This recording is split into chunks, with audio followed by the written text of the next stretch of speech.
ሰላም ዝኽብርኩም ተኸታተልቲ BNTV ንሎሚ ካብ ጋዛ ዝነቐለ ሃንደበታውን ፍጹም ትጽቢትን ግምትን ዘይተነበሮ ዝተዋሃደ መጥቃዕቲ እስራኤል ትህቦ ዘላ ግብረ መልስን ነቲ ኩነታት ናበይ ገጹ ከወስዶ እዩ ዝብል ከቢድ ሻቕሎት ፈጢሩ ኣብ ዘለሉ ግዜ ዓለማቱን ወወገነን ክመርጻ ጀሚረን ይርከባ።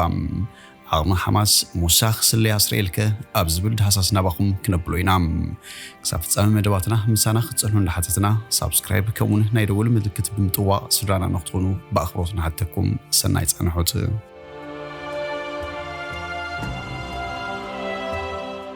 ዕጡቓት ሓማስ ኣብ ከባቢ ጋዛ ኣብ ዝርከቡ ማሕበረሰባት ድላዮም ኣብ ዝፈጸምሉ ነዊሕ ሰዓታት ሓይልታት ምክልኻል እስራኤል ኣበይ ነይሮም ዝብል ሕቶታት የለዓል ኣሎ።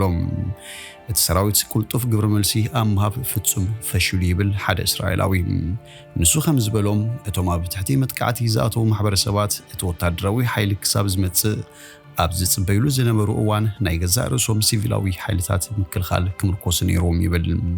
እዚ ንምንታይ ከም ዘጋጠመ ሙሉእ መልሲ ክሳዕ ዝርከብ ግን ገለ ግዜ ክወስድ እዩ። ግን ሃንደበታውን መጠን ፍጥነትን እቲ መጥቃዕቲ ነቲ ዘይተዳለወ ሓይሊ ምክልኻል ዝዓብለሎ ይመስል። ሃንደበታዊ መጥቃዕቲ ምዃኑ ንሓማስ ወሳኒ እዩ ነይሩ።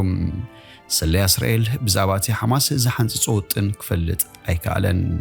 እቲ ጉጅለ ንነዊሕ እዋን ዓበይቲ መጥቃዕቲ ንምፍጻም ዓሞ ወይ ድሌት ከም ዘይብሉ ዘምስል መደብ ሒዙ ዝጸንሐ እዩ ዝመስል። መስርሕ ድሕነት ምናልባቱን ኤሌክትሮኒካዊ ርክባት ምዕጋት መሊኽ እዩ። ድሕሪኡ ሓማስ ተራእዩ ዘይፈልጥ ስፍሓትን ፍጥነትን ዘለዎ መጥቃዕቲ ፈጺሙ ከም መወናበዲ ብኣሽሓት ዝቑጸሩ ሮኬታት ተወንጪፈን። እስራኤል ኣብ ሓጹር ዶብ እንታይ ይፍጸም ከም ዘሎ ንምዕዛብ ኣብ ዝጥቀመሉ ናይ ምክትታል መሳርሒታት እውን ብሰብ ኣልቦ ነፈርቲ መጥቃዕቲ ተፈጺሙ እዩ። ብድሕሪኡ ከቢድ ነተውትን መካይን ነቲ ሓጹር ጸጥታ ክሳብ 80 ኣብ ዝበጽሕ ቦታታት ቆሪጾምዎም። ብድሕሪኡ ብሞተር ዝተሰርሐ ሃንግ ግላይደራትን ሞተር ብሽክለታን ኣብ ዝተፈላለዩ ስርሒት ካብ 800 ክሳብ 1000 ዝበጽሑ ጥቃት ካብ ጋዛ ወፂኦም ኣብ ብዙሕ ቦታታት መጥቃዕቲ ፈጺሞም። እዞም ጥቃት ዝተጠቀምሉ ሜላ ንሰራዊት እስራኤል ኣብ ምዕባል ዝተዓወቱ ይመስሉ እንትወሓደ ንዝተወሰነ እዋን ድሮ ኣብ ሓንቲ ጸጥ ዝበለት ከምኡውን ሃይማኖታዊ በዓል ዝነበረላ ዕለተ ቀዳም ንግሆ ከምዚ ዝኣመሰለ ንጥፈት ኣብ ውሽጢ ማእከላት እዝን ቁፅር እስራኤል ሁከት ዝፈጠረ ነይሩ። ገለ ካብቶም ተቓለስቲ ሓማስ ንሲቪላዊ ማሕበረሰባት ገሊኦም ድማ ንወታደራዊ ድፍዓት ኢላማ ዝገበሩ እዮም። ምክልኻል እቶም ድፍዓት ቀሊል ምንባሩ ከምኡውን ታንክታት እስራኤል ኣብ ኢድ ሓማስ ዘርእዩ ምስልታት ምዝርግሖም ስንባደ ዝፈጠረን እዩ። ብተወሳኺ እቶም ኣብ ዶብ ዝተቆረፁ ቀዳዳት ኣብ መወዳእታ ብታንክታት ቅድሚ ምዕፃዎም ንነዊሕ እዋን ክፉታት ኮይኖም ምጽንሖም ጅሆ ዝተሓዙ ብቐሊሉ ናብ ጋዛ ንምውሳዱ ኣኽኢልዎም እዩ። ምክልኻል እስራኤል ዝተበታተነ ይመስል። ሓይልታት ጸጥታን ምክልኻልን እቲ ሃገር ኣብ ዝሓለፈ ኣዋርሕ ኣብ ክንዲ ኣብ ጋዛ ኣብ ምዕራባዊ ገማገም ዝያዳ ኣተኪሮም ነይሮም እዮም። እዚ ድማ ክፍተታት ፈጢሩ እዩ። ካብዚ ብተወሳኺ ፖሊሲታት ቀዳማይ ሚኒስተር ቤንያሚን ኔታንያሆም ኣብ መንጎ ሕብረተሰብ እስራኤል ምፍልላይ ፈጢሩ እዩ። እዚ ድማ ኣብ ትኹረት ትካል ጸጥታት ሃገር ዝያዳ ምዝንባዕ ክፈጥር ከም ዝኽእል ሓማስ ተኣማሚኑ ነይሩ ክኸውን ይኽእል። ካብ ነዊሕ እዋናት ሒዙ ወታደራውን ስለያውን ዓቕሚ እስራኤል ኣብ ማእከላይ ምብራቕ እቲ ዝበለጸ ኣብ ዓለም ድማ ሓደ ካብቶም ብሉጻት ከም ዝኾኑ ክሕሰብ ጸኒሑ እዩ። ይኹን እምበር ዓቕሚ ሓማስ ኣቃሊሎም ክኾኑ ተኽእለሎም። ገለ ሰባት እቲ መጥቃዕቲ ምስ ኣብ ኣሜሪካ ዝተፈጸመ መጥቃዕቲ 11 መስከረም የነጻጽርዎም። ኣብቲ እዋን እቲ ነፈርቲ ከም ኣጽዋር ከገልግላ ከም ዝኽእላ ዝገመተ ሰብ ኣይነበረን። እዚ ድማ መብዛሕትኡ ግዜ ውድቀት ሓሳባዊ ክእለት ተባሂሉ ክጽዋዕ ጸኒሑ እዩ። ብተመሳሳሊ ኣብ እስራኤልን እታ ሃገር ንጸላእያ ክሳብ ክንድዚ ከይተዳለወት ክትጸንሕ ዝገበረ ሓደ ምኽንያት ውድቀት ሓሳባዊ ክእለት ዝኸውን ይኽእል እዩ። እቶም ስክፍታታት ብርግጽ ኣካል ናይቲ ክካየድ ዝኽእል ነዊሕ ግዜ ዝወስድ ምርመራ ክኾኑ እዮም።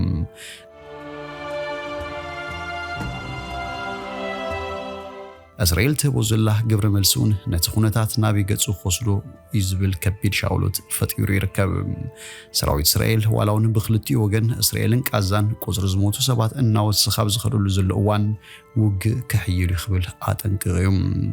ወሃቢ ቃል እቲ ሰራዊት ሌተናንት ኮሎኔል ጆናታን ኮኖሪካስ ኣብ ዝሃቦ ሓበሬታ عزو خبيد قدات أقاتيمونا أزجن أعنكفنان نوسانناون أيدخمون يلوم سراويت مكل خال إسرائيل نتي أبكاب غزة زلو مكلاخ الحصور داغماي كم زهانتن بمغلات سدستميت شح أغر سراويت زت توسخو أقار سراويت ميكانايزر أهلوتاتن نابدوب غزة أتقيو خمزلو أفليتوم السراويت نتي بمنغس إسرائيل زت توابه حماسا موداتا زخونات زخون يخون وتدرعامي كم زهلو مرقات زبلت الأخوة نمفتسام مدلوات وديو خمزلو يقلتالهم أبز حلفو 24 ساعات أب كباب غزة زت تخيل سالسايت سرى متقاعت مخانو زقلت دبدابات 10 ساعات نفرتو حيلا أير إسرائيل أب كازاب زركب كوابي الفارقان لعلخلتميتي علاماتات وغينا اللوام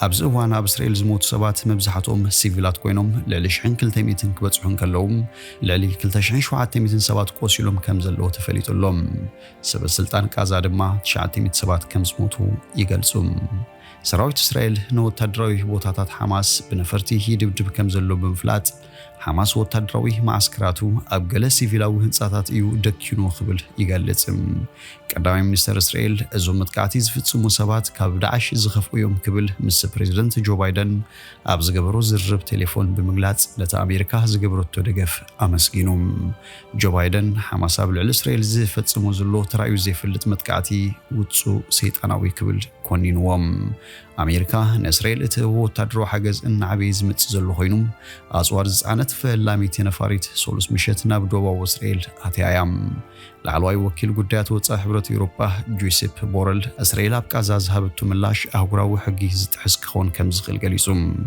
إسرائيل مالت الرساه كتكالاخل مسل اللوام انتخونه بمسارات مسلات أهوراون سباون حقي كخون يقبائلوم أمريكا نسيفيل نفرت غازة وحس محلفيه نمركاب مس إسرائيل نقبتن تزرارب كم زلام قليس علام أمريكام هاجراو دحنت أمريكا جيك سوليفان أتوموجنات أبزحتو أتوكيروم كم زلو كوانتا جلتم زرزر حبريتاجن هبن أبزغت سلوم علتاتو كهيلن كابك أزاز رأيو ترئيتات نختر دومن كتتصاورو من زت أجمو كم زخونو دما يجلت بمهلاو كبيت سكفتا فتيرو يركب